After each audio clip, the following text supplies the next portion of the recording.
The views expressed in this program do not necessarily reflect those of this station. Welcome to Insights into Northeast Michigan, a WBKB News public affairs program. Insights deals with the issues affecting those in the community, as well as Northeast Michigan and the state. And now, Insights into Northeast Michigan. Welcome everyone to another edition of Insights. I'm Bethany Ricciardi. Thank you for joining us, and also joining me here today is Sharon Cole, the Volunteer Race Director. Thank you so much for being here with us. Well, thank you for inviting me, Bethany. Of course. So today we're talking about the Stephen Siller Tunnel to Towers Foundation. What exactly is that, and how did you get involved? The foundation is just a fabulous foundation that is building homes for catastrophically injured veterans since 9/11. 15 years ago, when the first tower was hit on September 11th, Stephen Siller, who had just finished his shift with the New York Fire Department, was going to go golfing with his brothers when he got the page that the tower had been hit. He went to answer his call. The Brooklyn Battery Tunnel heading to the tunnels, or to the tower, was shut down for security reasons, but he had his turnout gear with him, so he strapped on 60 pounds of turnout gear and literally ran to the tower, and ultimately to his death along with 343 other firefighters. And his cousin started this foundation in his honor. They were paying off mortgages for the families of the fallen firefighters and doing a lot of great things. And when they accomplished that, they switched gears and started doing things for veterans who were catastrophically injured. One thing they do is build smart homes. And Alpena is home to Michigan's first smart home. So cool. It is very cool, and that home is going to be dedicated next Tuesday. It is for Staff Sergeant Ben Eberly and his family. Ben lost both of his legs above the knee and his right hand to an IED in Afghanistan in 2011. So this home will have things that raise and lower for his convenience. It's a one-level home with a basement. It has an elevator that will help him get down to the basement. So they're doing things like that. They're just doing a lot of great things for our veterans now, and a lot of different fundraisers going on to help with that, as well as they have some major backers, corporate backers. It's just a fantastic thing that they started and continues to grow. Now, I know you mentioned offset a little bit about your story and how you found out. Do you want to tell me that again, and just how did you get so involved? Totally accidentally. Building for America's Bravest, through this Tunnel to Towers Foundation, had sent a letter to Alpena Township asking for a reduction in a building fee for this smart home, because as you can imagine, it's quite an expensive home with all these added amenities. Right. And actually the letterhead got me interested. It was very patriotic, very firefighter oriented, and I called the number on there, and I ended up speaking with John Hotch, the COO of the foundation. And he was telling me what they have going on, and he was actually on his way to Alpena from New York that day as we spoke. And ended up speaking with different people from the foundation, and they said, you know, one of the big fundraisers we have for this are 5Ks, and Alpena is home to the first smart home in Alpena. Would you be interested in doing the first 5K, putting on the first 5K? And doing a little bit of thinking and asking for support from a few other people, would I have some backing on this? And I got a lot of yeses, and so I went ahead and did it, and it has just grown legs, and it's just going like crazy. It's going to be a huge event in Alpena. I'm excited, and that kind of goes right into my next question. How have you found that Alpena does in supporting this foundation and their overall involvement with the smart home built right here in Alpena Township? Amazed. I shouldn't say that I'm surprised. Alpena has always been great in stepping up for these kind of things. Anytime somebody is in need or has a want that has to be taken care of, Alpena is always there. But when I started doing this, I had no idea. If I ask for this much, I end up getting this much. And I'm to the point where I'm not even asking. People are coming to me, I want to be involved. I heard about this. This is just such an amazing organization. What can I do to help? What do you need? And I have notebooks of people who are volunteering, people who have given things, Just the lists just go on, and it literally grows daily. It's gone from, when I started this, I thought if I could get 50 to 100 people to turn out, that would be amazing. We're looking at probably 500 at this point, and this is June. Yeah, we still got plenty of time. We've got lots of time. Absolutely. So in our next segment, we'll go into a little bit more detail on the fundraiser, but who have been your biggest supporters? Who's the team that makes this all up? The team is just a fun, thrown together group of people. Awesome. When I decided to have a meeting, I put it on Facebook and just ask people, if you're interested, let me know, share this if you're, if at all. And we just have a really great, we're having another meeting next week, and I can't wait for that one because just more people are joining.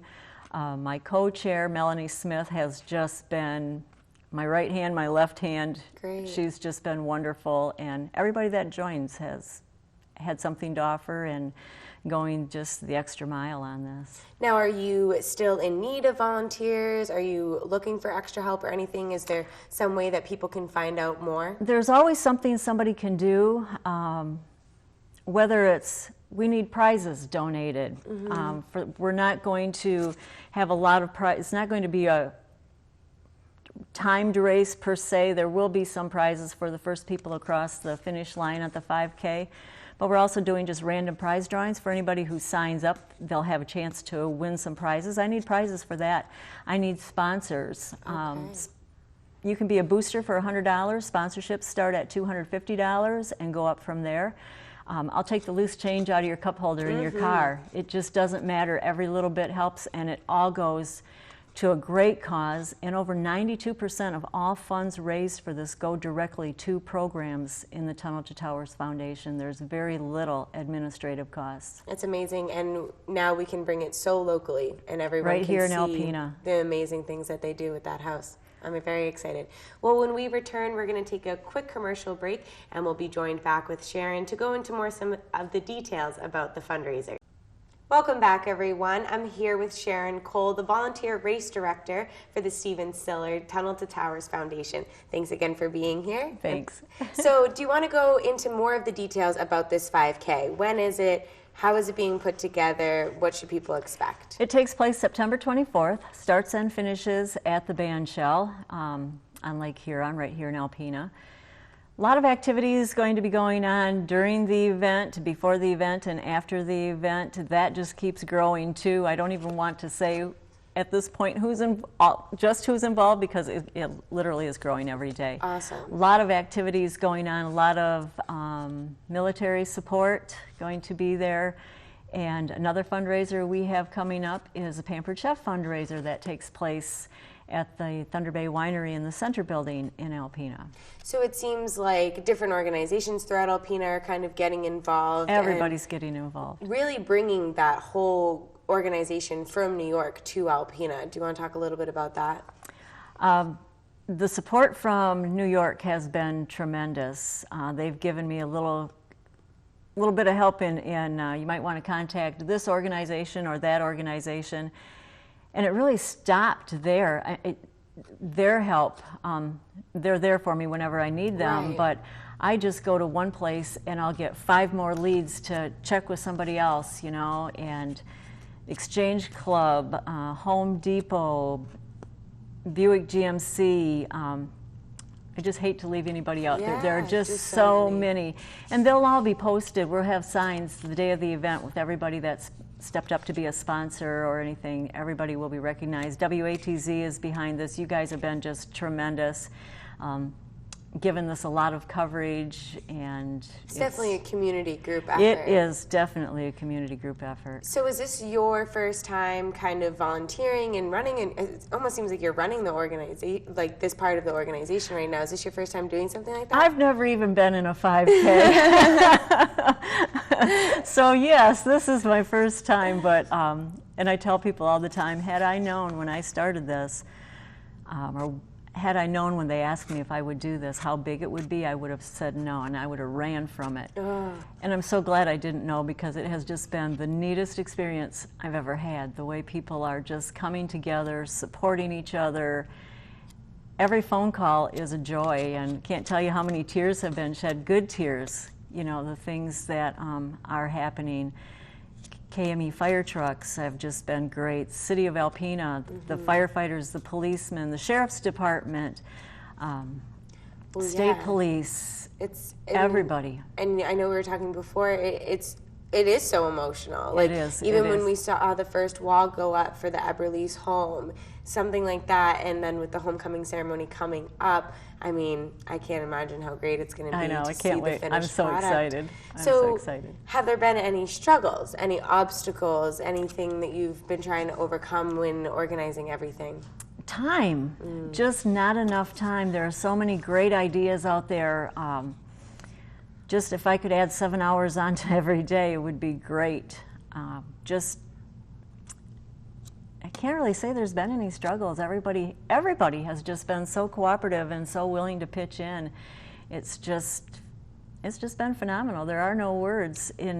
To put it in perspective, if you go to WATZ's website, you'll see the Stephen Siller Foundation logo. Click on that. There's an 8-minute video that will put it all into perspective.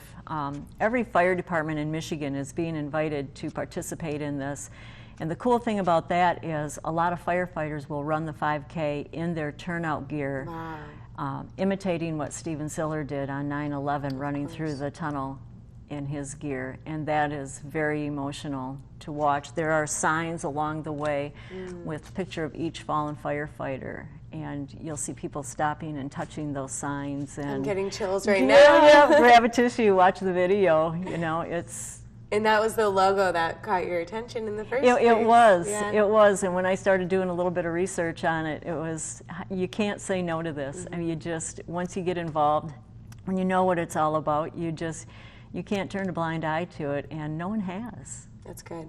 So, kind of talking about the homecoming ceremony that's taking place on Flag Day, so much more sentimental on top of everything else. Right. Why would you encourage people to come out? I know there's a motorcade, and they're encouraging people to come out, show their support, line up, parade with them. Why would you encourage someone to go out? Just to show your support, stand up for those who stood up for us and gave so much. You just can't imagine in meeting the Eberle family, what a great family. Can't imagine their struggles, and what a great thing for them to have an opportunity to be a part of, and this home being built for them. So on June 14th, Tuesday, which is Flag Day, everyone is encouraged to go out to the Alpena Township North Fire Station. Between there and Gilbert Drive, it's about 3.5 miles from the fire station to Gilbert Drive, where the home is being built. Stand on the side of the road, wave a flag, wear red, white, and blue, clap, I mean, whatever. Just show your support. There's going to be a motorcade. There's going to be a lot of officials here from New York for that. I believe there's going to be a lot of motorcycles and military presence. There's just going to be a lot of neat stuff going on, and I just can't wait to see all that. And it's going to be even more exciting because the Eberles, who have 2 children, correct? Yes. Awesome. So they've been restricted from the property. Yes, they have not been able to see the home for at least 90 days. So this is one of those move that bus kind of scenarios, and it's just going to be a lot of fun. I'm excited. So going back a little bit, I know I'm jumping all over the place, but going back to the 5K, is there anything else that you want to mention, any other place that people can maybe learn more? You can log on to tunneltotowers.org. There's a lot of information there. You can sign up online to participate in the 5K. It's $25 to sign up. If you sign up online up until a week before September 24th, you're guaranteed a t-shirt with your $25 donation. After that, it goes up $5 and no guarantee on the t-shirt, and these are really cool t-shirts. And there will be a lot of things for sale at the event also. And there will also be sign up the night before the event at the Performance Locker for anybody that didn't make it online and don't want to have to wait in line Saturday morning to sign up. Now, I heard that this might be, maybe not nationally recognized, but people from all over might end up coming to something as Absolutely. big as The first person to sign up was from Indiana. Wow. Yes. That's amazing. It is. The whole thing is just amazing. Bay Athletic Club is going to be putting on a class during the 5K. For anybody that doesn't want to run or walk, they can do an exercise class. And So it sounds like you kind of caught the bug. Do you think there's any future plans for you in this organization? absolutely. This is going to be an annual event. We haven't started on next year. We're going to get through this year, see what we've done right, see what we can improve on.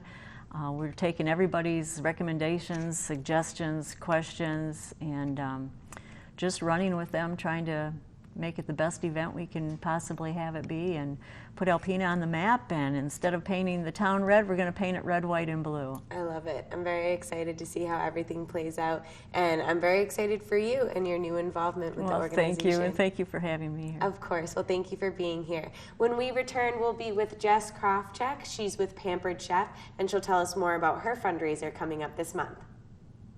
Welcome back, everyone. I'm still here with Chuck Wiesen, a family scholarship donor, but we're now also joined with one of his recipients, Haley Nickel. Thank you so much for being here. Hi. And I think congratulations are in order. You are the 2016 recipient, correct? Yep. Awesome. And I'm so excited to be able to be here when you two first meet. It's very cool. Yeah, the only way I knew Haley and the other students, there's a rather lengthy application process. We take into account academic record, we take into account public and community service. In Haley's case, we also have to take into account that she's been working for the last 2 years. Wow. You look at all of those different kinds of things, and what comes out is a trend. And in this case, we think we got an excellent applicant here and 3 other good ones too. I'm so glad to hear that. And it must be great to put a face, to the names and the papers that you're seeing. So what are you specifically planning on doing with the scholarship? I heard today's your last day of high school, so congratulations to that as well.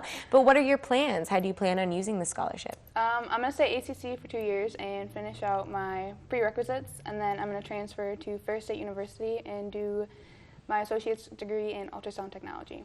What was it, ultrasound technology? Yep. Awesome. So what does that kind of consist of? How did you fall into a scientific degree like that? I took healthcare occupations at the high school, and we actually just did presentations on certain jobs, and that's what I picked, and I fell in love with it. Awesome. Now, you mentioned she is an ideal candidate. So what are some of the things that you're looking for when you're sorting through those papers?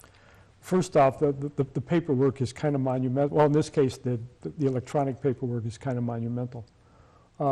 In our case, we look for someone who has an academic record between 2.5 and 3.5.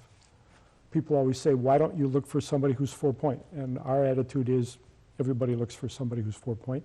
And there are lots of really quality people who just don't have that high a grade average, but who have really strong potential in other areas.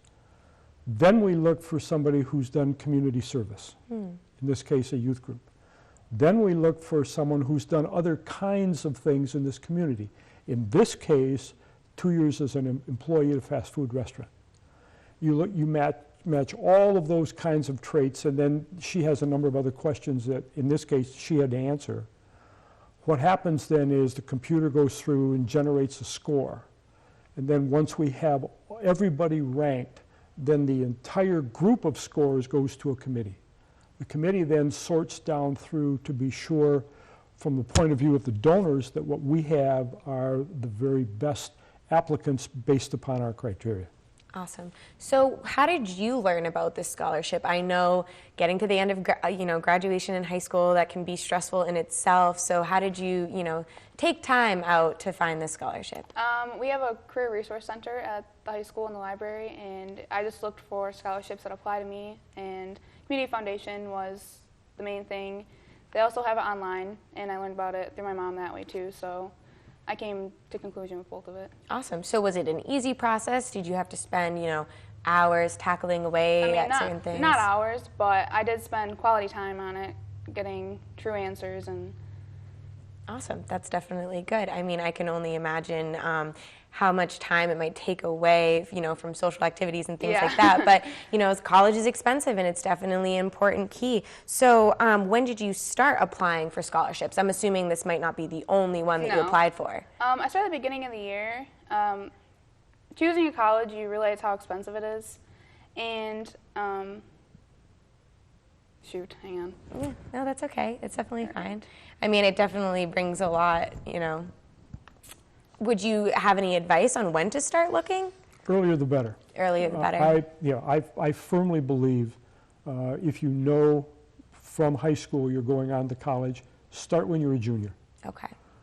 Contact the financial aid office at the college, university, community college that you think you might be going to. Get to know them. Understand that there are a myriad of different kinds of funding opportunities. I think it's an embarrassment in our country that many of those funding opportunities go unused.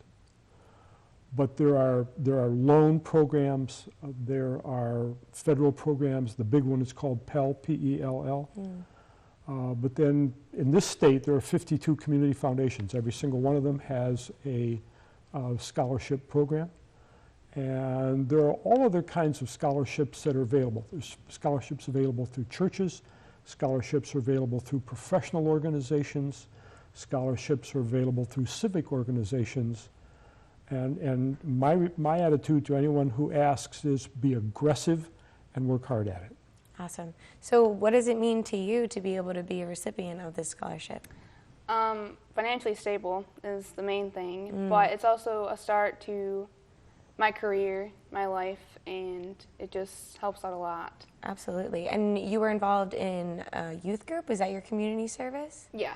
I want to talk a little bit about your experience with that. We do a lot of volunteering. I know we do Christmas caroling, Cool. and we're soon going on a mission trip to New Orleans. We're going to help rebuild houses and get to talk to the locals and stuff like that. Now, do you plan on staying just as involved when you get into college? Yeah, I love it a lot. That's awesome. So I guess between the both of you, what is some advice for students who are looking to apply for scholarships? I know there's stressors, there's, time frames, things like that. What's some of the advice? Maybe they think they might not even be qualified for some of these scholarships. What do you have to say to them? No one can really afford college, but there's enough scholarships out there to help you afford it. And once you get through college, you're going to have a good enough career that you can pay back anything you borrowed. So you might as well just go full force and do what you need to do. Definitely. How about for you? I think that's well said. As I said, I'm firmly of the opinion, if you don't believe there's money out there, you haven't looked. There's a significant amount of it. I would be less than honest if I didn't say you need to have a grade average. But as long as you understand that sometimes the search is pretty rigorous, but in all too many cases, as I said before, the money goes unused. So start early in your search process. Work with the professionals that are available. Community college, Bob Roos, they don't come any better. And he will be more than happy to help anyone sit down, student, family, anyone, sit down and talk through the process. Going to the community foundation, the program manager there, she will be more than happy to sit down, walk through every single scholarship that you might be eligible for, and then walk you through the process of the application. And then lastly, and sometimes people forget this, the fact that you're a scholarship eligible person 1 year, and then they forget about next year, and the next year, and the next year. Apply, apply, apply, apply, apply, apply. You hear that, Haley? And aggressively apply because there's funding available. So I guess my final question would just be going back to the grade average. What do you say to the students who have dreams to go to college but maybe don't think that they're qualified? Are there scholarships out there for the lower grade averages? Sure. Many of the scholarship programs are based upon the highest grade average, which is fine. That's what the donor wants. Many other donors have a range. Our range happens to be 2.5 to 3.5. My response to anyone who asks me, or any parent who asks me and says, gee, I don't know if we have a good enough grade average, I'll go find out. Yeah. And if, oh, by the way, if you don't have a good enough grade average, maybe just go to school half-time. Take a couple of classes, get your grade average up a little bit, and then apply again. I mean, it's not a one and done. It's a one and to the next year, and to the next year, and to the next year. Many students actually find that, and Haley, I think, is probably a good example. She has learned how to manage time. Let me guess, you have a social life, you have your community service, you have a job that you have to be about, you have a family, and oh, by the way, you have high school. Yep. So you've learned how to manage time. Guess what? Those are skills that will be absolutely beneficial. One other thing I would say, if a student comes to me and says, well, you know, she's going to be an ultrasound, I want to be a welder. Fine. The community foundation, the college, they will have scholarships for all kinds of skill interests. So the fact that you're not a 4-point, that's nice. But as long as you're interested in going to school and you have some sort of a career objective, work with the financial aid office at a college, work with the community foundation. Lots of good people there would be more than happy to help. Awesome. Well, I just want to say congratulations one more time to you, and good luck in all your future endeavors. Thank you both so much for being here with us, and thank you everyone at home for joining us, and be sure to tune in next week for another edition of Insights. Insights into Northeast Michigan is produced by WBKB News. If you have any comments, suggestions, or topics you would like to see on a future show, please email WBKB News. This has been a production of Thunder Bay Broadcasting Corporation. All rights reserved. The furniture and set design for this episode of Insights is provided by Young Appliance Art Van Furniture on US 23 South, Alpena.